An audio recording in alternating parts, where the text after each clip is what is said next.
Greetings and welcome, friends. Math fans, Lauren as well, who I assume is a math fan. We are going over, I don't know, like 10.6 in our geometry stuff. It's great stuff. It's really great. And we were talking about like segments and secants and things like that.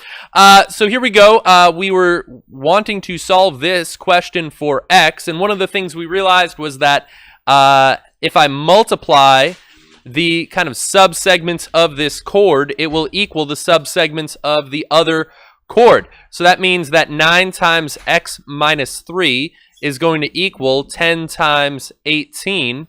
I can distribute that. 9x minus 27 is equal to 180. I would, I guess I'll add 27 to both sides. All right. And I get 9x equals 207. Right, Malik, Isaiah? Divide both sides by 9. And that looks like a calculator question to me. I don't know about you guys. I'm asking my calculator. All right, 207 divided by 9. Oh, 23 is what I get x equals to for problem 4 on the quest last night. All right, now, Isaiah, help me out on this one. Is this one going to be x times 4? Right. I've got to multiply it by the entire length, Haley, of x plus 4. And that is going to equal the exterior segment, Jack, multiplied by the entire segment. 5 plus 7, I believe we can do that in our head, is 12. Haley, right? X times x is x squared plus 4x equals 60. And in order to solve this, I'm going to subtract 60 from both sides. And this is a quadratic. So I'm going to have x squared minus 4x, plus 4x, minus 60 equals 0. Now, whoa. That's weird. It just like switched on me. What is going on? Huh. Weirdness. So, let's see. Let's try this. Huh. All right. So I set it equal to 0. I don't believe this is factorable. It is? Oh, excellent. The leading coefficient is 1, so I would try to find the factors of c that subtract to be 4. So 1 and 60, 2 and 30, 3 and 20, 4, 15, 5 and 12, and 6 and 10 are all the factors of 60. Which of those have a difference of 4? That's 6 and 10. So the factored version of this will be an x with a 6, an x with a 10. Yesterday we solved this type of problem, gentlemen, using the quadratic formula that would also suffice. X equals the opposite of b plus or minus the square root of b squared minus 4ac all over 2a. Maybe. So the signs of these two terms, they've got to multiply to be negative, so their signs are different, but they add to be positive, so the more influential one must have been the positive one, like so.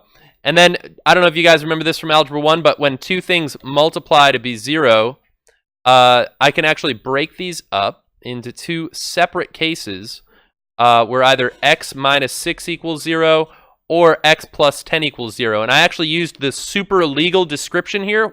Here, this is Mr. Waddy's description here.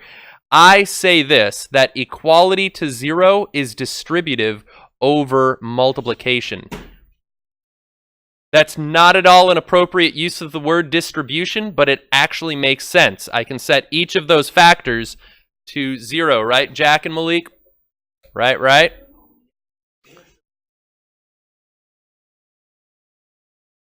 I factored this, is what I did. If you FOIL this out, you would end up getting that value again. Malik, go sit down. Thank you, sir. Lauren, be quiet. Thank you. So let's see. X equals 6. Jack, let's go. All right. X equals negative 10. Now, Lauren, right? Now, Jack, what if I ask the question, yesterday I said, what are the dimensions of a rectangle that have an area of 64? There's actually a lot of different ways you could have that. So it is possible for geometry to have multiple solutions, even infinitely many solutions. However, in this case, I'm going to exclude this negative 10 because I'm referring to this distance here, which cannot be negative. So I believe x equals 6 will be my only answer. Let's see, last question. This was a little bit different. Here we have a tangent segment, and what we're going to end up having, Jack, Isaiah, guys, yeah, I know, but we can only have like one of them talking at a time. I'm trying to help. If we have one conversation about math at a time, it'll be more conducive for the entire population. I'm just trying to. All right. So I'm going to have 12 times the entire segment is going to equal 24 squared.